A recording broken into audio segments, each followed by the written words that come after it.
guys, this is Jeck from the Jeck Center. First of all, I would like to thank everyone for the amazing support. Thank you so much, guys. My channel has been growing and I'm really hoping that it will continue to grow. Yay! I'm so overwhelmed with everyone. The ones subscribing, people messaging me. Like, I'm not exaggerating or anything. There's not like hundreds of them, but enough to make my heart melt. Aww. So to continue with my Life in Straya series, today's episode is gonna be frequently asked questions about living in Australia. So I went on Google to find out what these are, and here are the top 7 questions. Keep watching. Top 1 question is, what is the weather like in Australia? Well, it has 4 seasons like winter, spring, summer, or fall. Like an aspiring singer. But in the northern parts of the country, it is mostly warm to hot. Like, they do have cool nights, but not really like super cold ones. So here in Melbourne, we have the winter, spring, summer, and fall. At the moment, it's winter, it's August. Actually, winter is about to end this month. Yay, yay, yay, yay. And here's an interesting fact. The seasons here are completely opposite to Europe and America. December here is summer, while in America it's freezing cold, it's winter, and Santa is dashing through the snow. While here in Australia, Santa Claus is wearing board shorts and riding the waves on his surfboard, yeah. Second most asked question is, where are the kangaroos? You won't find them in the city.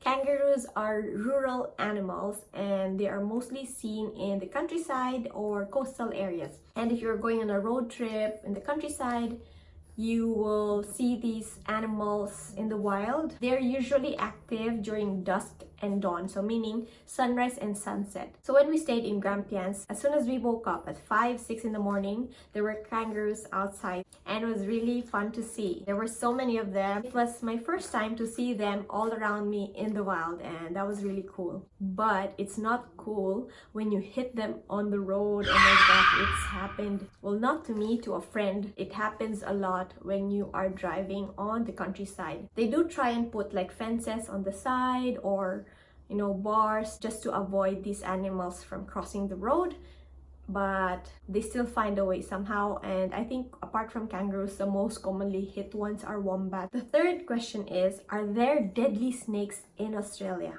The answer would be yes. As a matter of fact, there are 20 out of 25 deadly snake species here in Australia. That's according to worldnomads.com. What you need to do is, as much as possible, avoid these snakes. When you see a snake, don't touch it, don't play with it, don't go near it. Just walk away calmly and hope for the best. Apart from snakes, Australia is also known for spiders. Fourth question is, how many spiders are there in Australia? There are hundreds of them. Hundreds. But I think that thing that you have to be really mindful of is if it is a deadly spider or not. Common deadly spiders are the redback. So if you go and Google it, because I don't know how to put the image here of the spider, it basically looks like a spider with a red back on its back. The common spider that is harmless to humans is the huntsman. And I think I've seen a few here around our place. You just don't touch them, or I just with a slipper. So moving on from deadly animals, another question that is frequently asked is, how much do I tip in Australia? Tipping here is not required. The reason for that is, well, according to what other people say, is that the salary is enough for those who work in hospitality, so you don't really have to give a tip. But of course, they do have tipping jars by the cashier or at the front of the store. So if you feel like you've received awesome service, you're really grateful for them, or you just don't want to keep loose coins, you can just send it to me, I'll give you my address. Another question is with regards to health. Do I need a health insurance in Australia? If you're coming here to Australia as a student, it is required. And that's what we call OHSC, or Overseas Health Student Cover.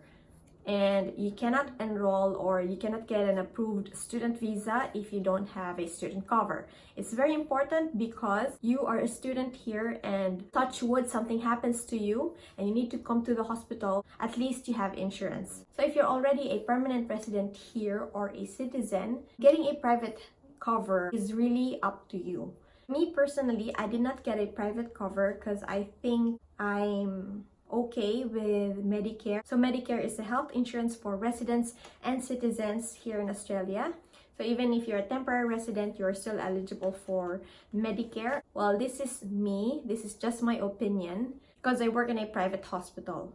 Although it is a good hospital, it is not as advanced as public hospitals. If you are sick with something that's really bad and you have to have the best sort of services, or you need to go to a hospital with a lot of facilities, a lot of equipment required for your treatment, then they will actually send you to a public hospital, or it's a complicated health issue and things like that. Yes, so you do go to a public hospital. If it's something minor or elective, the only disadvantage of going to a public hospital is the waiting period. There is a list for some surgeries and it can be long, and if you don't really require the surgery right away, they will put you on the end of the list or something like that. For me, that's one of the main things or main differences with public hospital and having a private cover and going to a private hospital. If you do have a lot of health issues, maybe it would be beneficial for you to get a private cover so that you don't have to pay heaps or you don't have to wait so much. Only subscription that I have is ambulance subscription. A colleague of mine suggested that I get ambulance cover because ambulance trips do cost much. Sometimes you don't think about it, but if you call 000 and they take you somewhere, transport you or something, it will cost you, I think, minimum of $300. With the ambulance subscription that I have, I pay only $65 each year, and it will cover everything, all the transfers if I need it. And $65 is not a big amount of money to pay for a year, and that's why I opted to get that. So look it up, go to ambulancevictoria.com or go to the ambulance subscription from your state and just read about it. See if it's gonna be helpful for you, but I highly recommend it. I haven't used it, thank God, and I hope to not use it. But if I do need it, then I don't have to worry about paying a hefty amount for ambulance transfers. Okay. So the seventh and last question that I have here on my list is, how is driving in Australia? It is right-hand driving here in Australia, meaning the steering wheel or the driver's seat is on the right side of the car. So everything is in the opposite of the left, of course. In the Philippines, it's left-hand drive. When I moved here, I had to practice short trips first, or just around the neighborhood, just to familiarize myself of where I should stay on the road and things like that. You'll get used to it eventually, but practice. Make sure you're doing it safely with someone with you that can help you out. You've got a driving instructor or a friend or family member or companion to teach you with driving or help you familiarize your way around the road. One thing to take note are the roundabouts. It's very common here. In some states, I've heard that there are even bigger roundabouts, but yes, it's very common here and it's really useful. Like, you don't really have to have a lot of traffic lights to organize how people or how cars are gonna go about intersections and stuff. So what I learned with roundabouts is always practice the right of way, and literally you give way to your right. So if there is a car, Do you right? then you stop and you let that car pass. That's it. Always right of way. But of course, when you check right and then it's clear, you also check the other sides because sometimes there are other drivers don't really care. So safety is key. So there you go. Those are the 7 frequently asked questions about living in Australia. I hope you learned something from this video, and if you have other questions, don't hesitate to leave a comment below or even send me a message. A lot of people have been doing that, and I don't mind at all. You just message me on my Facebook account, the Jeck Setter, or DM me on my Instagram, which is also at the Jeck Setter. I'm happy to help, as always. I'm here. Thank you guys for watching, and if you do like this video, please don't forget to click the like button down below And click also subscribe for more videos to come. As I always say, remember, if you like what you see, subscribe to me. Yay! Thanks again for watching, and I'll see you next time. Bye!